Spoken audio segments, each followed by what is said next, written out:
So what is your answer to that, that why we are limiting the coin sales so now, drastically? I see. How they think that, you know, so your question somebody is, wants to sell more right. coins. So your question is, some of us mine coins and they go to the internal exchange, and some of us sell coins and buy coins. Yeah. So as OneCoin, as I say, is 1 year old, first of all. It's not like Bitcoin. It is not a liquid market yet. So it means that there might be a day where we have huge demand for coin sales or huge demand for coin buying. And this is why we as a company always say buying and selling the coin should never be a reason why you join. The coin actually needs to be used. So we need to have some time, and I say always it's 3 to 5 years until we really manage to have a usability and a liquid market where you can do unlimited sales and buying actually on the market. Until then, Kari, if you do not have limits, for example, what can happen is that one person with a huge sales order or huge buy order can distort the price a lot.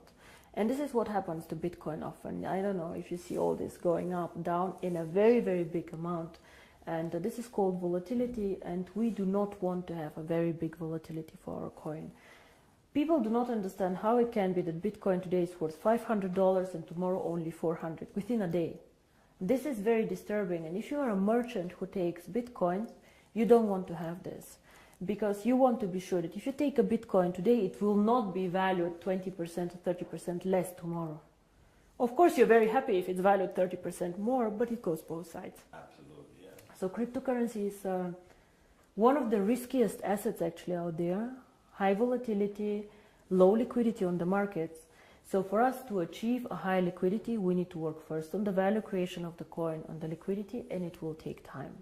So all these people, why we have created this exchange, we have created it so people can learn to trade it, but it's not a self, the idea is not just that we go buy and sell the coin there, but we wait for the usability of the coin. This coin is very, very young.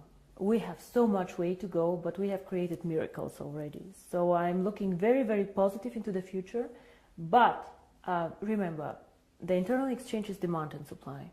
So you have to find somebody who wants to sell coins to buy, and the other way around. So the company itself is not obliged to buy back your coins or to sell your coins. If I don't have coins, I cannot sell them. Yeah? And as a company, we do not buy back the coins. So it's always you selling your coins to somebody else or somebody else buying from you. Don't forget also a bit the time differences. When China sleeps, you're awake, and so on. So sometimes, as I said, the market is not liquid and not efficient yet. And then the other question is, which relate to that, is that how is the value created? Now, there are two questions I think inside here. First is what is the value of cryptocurrency, and the second is how do we determine today if one coin is valued €1, €2, or €5? Yes. So we have a concept which is called mining difficulty.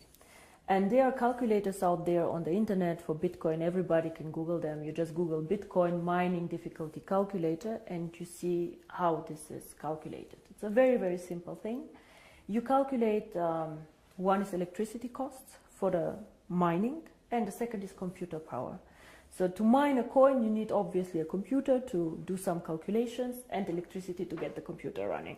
So depending on these two things, the mining difficulty grows or goes down. It goes both ways. It can go up, it can go down. The more miner join, however, the more people who want to mine, the higher the mining difficulty goes. Because more of them are in the pools. And this is, of course, what happens to OneCoin. So you can simulate this with these calculators. It's nothing that OneCoin invented. And this is how we today measure the value of the coin. Yeah?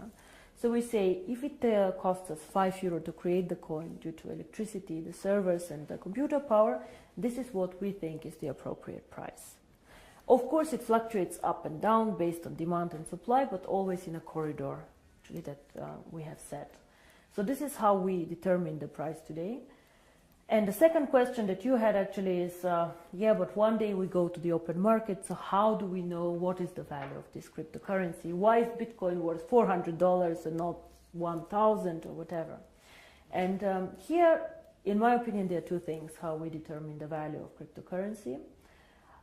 Cryptocurrency is not backed up by anything. We know this. So it's actually worthless. So it's not backed up by gold. It's not backed up by any other asset. OneCoin is not backed up, yeah? Bitcoin is not backed up. But there's still value inside, and I tell you why. One is, first of all, the brand. Bitcoin currently have a very strong brand. Everybody knows them, they were the first one. Of course, there are always good and bad things about the brand, but they are very well known. Milka Chocolate is a very well-known brand. Procter & Gamble are a very, very strong brand. So the more people joining OneCoin and the more people speaking about OneCoin, the stronger our brand becomes.